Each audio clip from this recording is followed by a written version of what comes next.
Hello everyone, Fanta here. You're watching Fantavision, and today I'm discussing Fallout 76.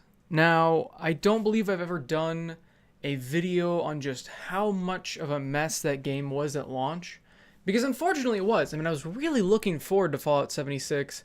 I was first worried about it because I heard it was kind of a multiplayer game, and I was like, oh, that's usually not a good sign for a game when they just try to make it multiplayer to try to get in that whole live services, microtransaction, all that kind of stuff. But then they talked about it again at E3, and they're like, oh, but you can play by yourself, and this is going to be a Fallout game, don't worry. And Bethesda has a great track record, well, had a great track record, so I trusted them. I thought, I don't think I'm going to buy this right at launch, especially because after E3, I had great feelings. I did pre-order it. I got the, crazy helmet pack or whatever.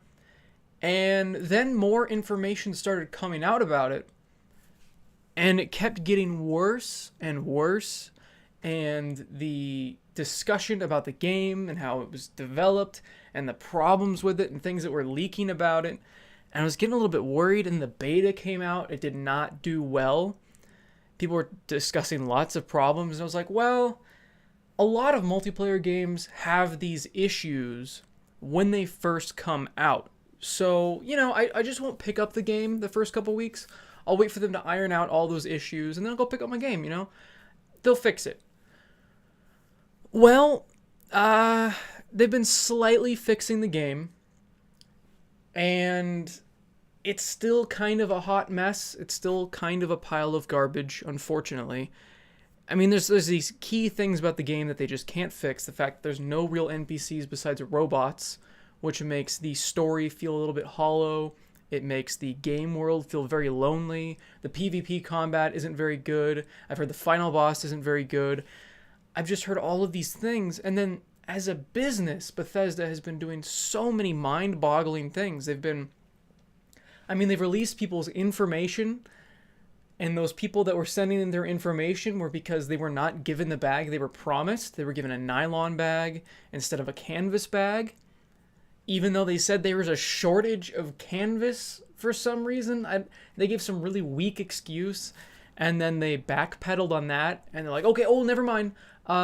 We'll just give out the bags. Just give us your personal information. And they accidentally leaked the personal information for a bit.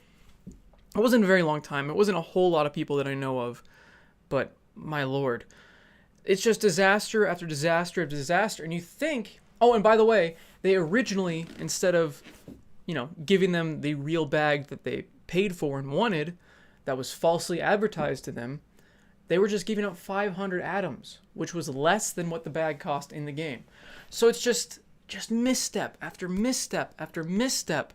And as I discussed with Eric in the podcast, Bethesda has gone from a company that, sure, they had made some mistakes, sure, their games were buggy, but you know what?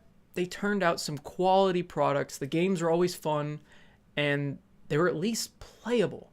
And they had a fun story, and they had fun combat, and they had fun this or that, and you kind of forgave them for it. Even though Fallout 4 was definitely not my favorite game, and I could really never get into it, I still had hope for Fallout 76.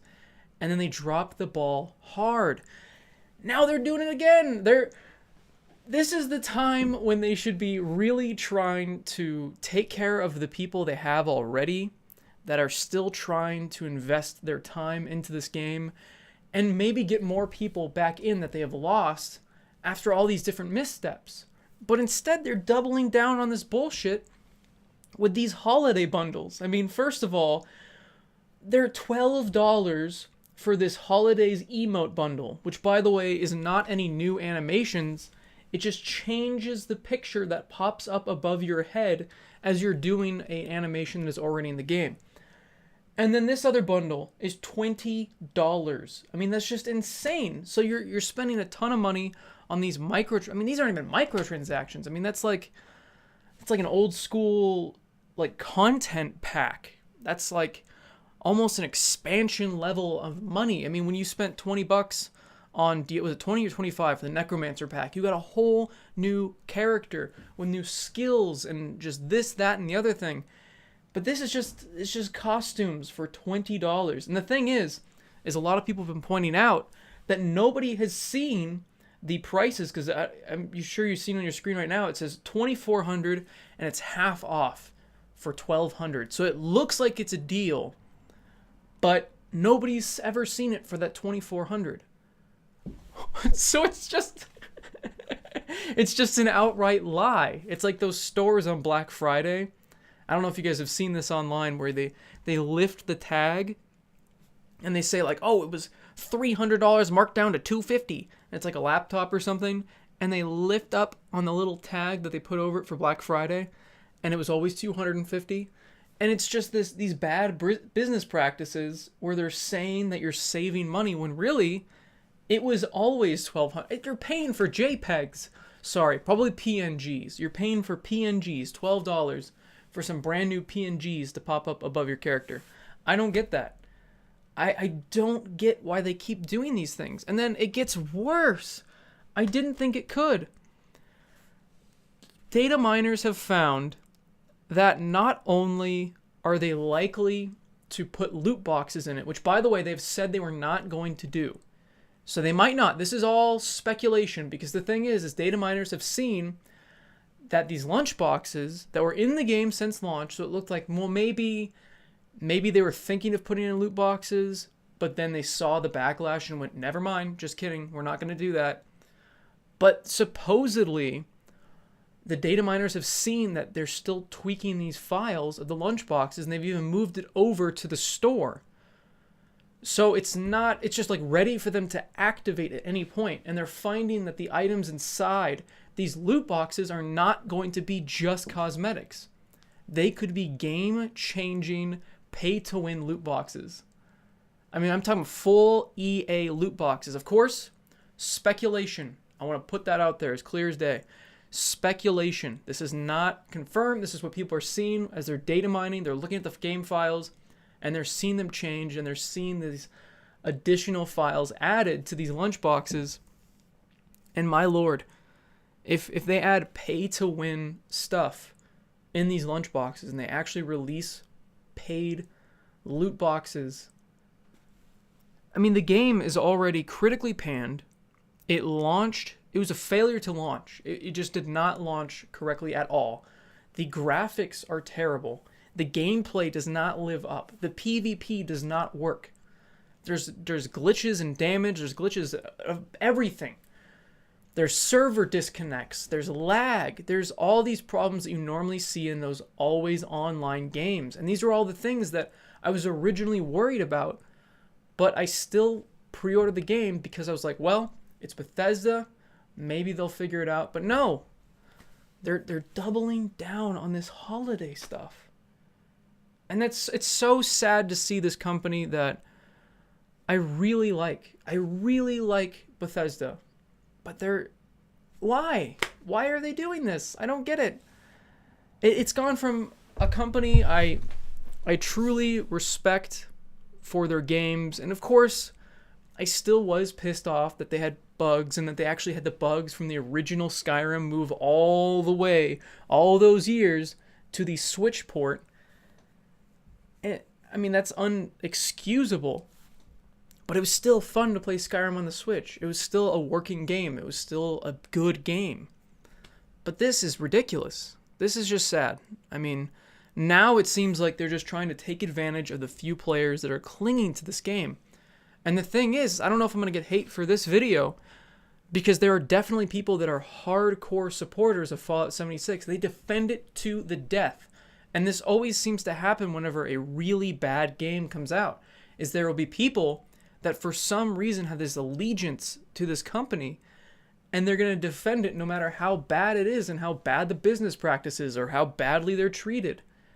It's like they're in an abusive relationship with this company, and I don't get it.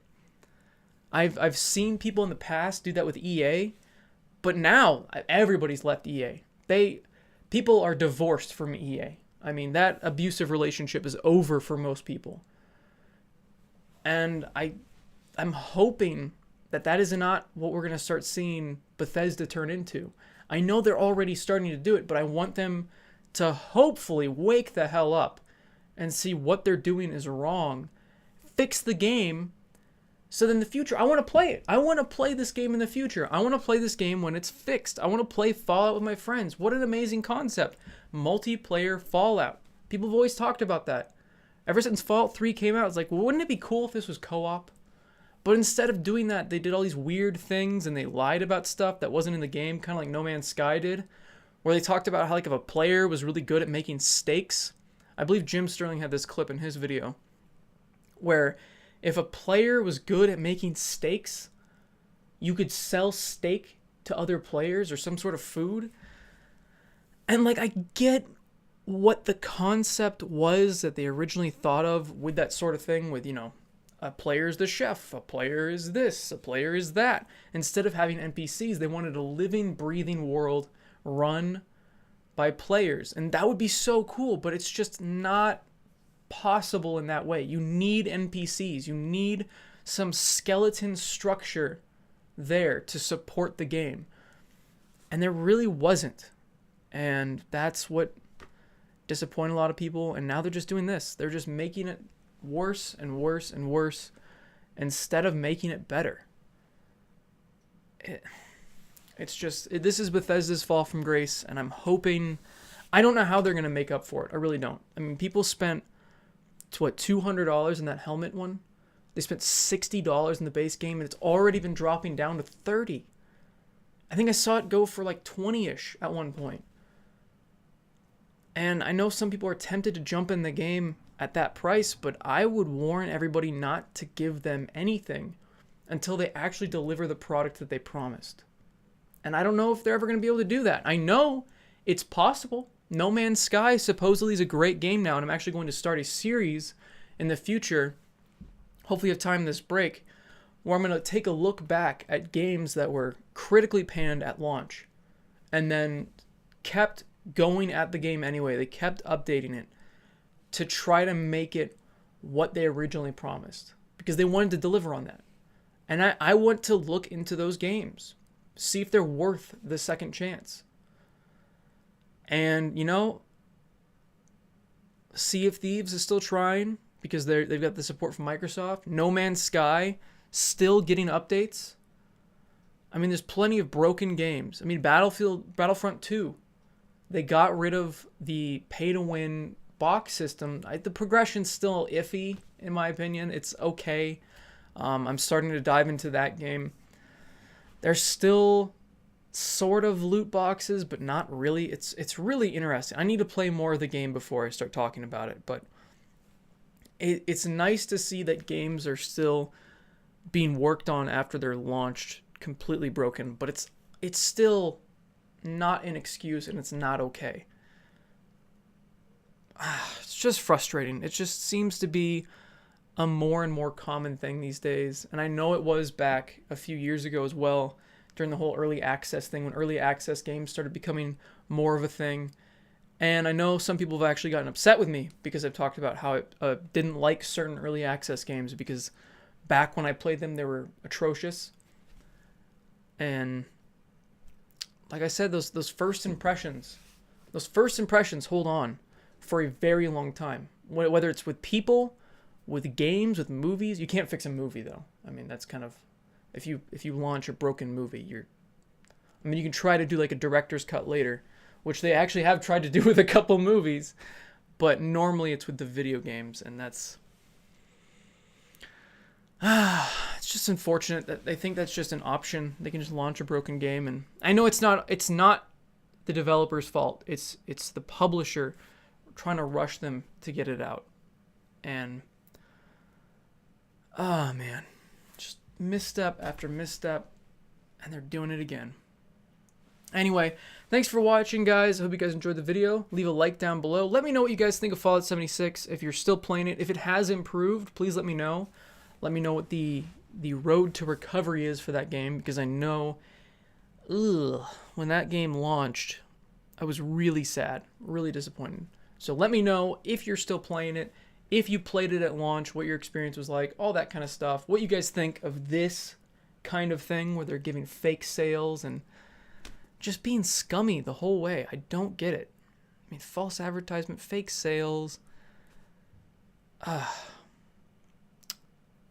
But Even though there are games like that, there are still lots of great games. So as always, have a fantastic day. See you guys.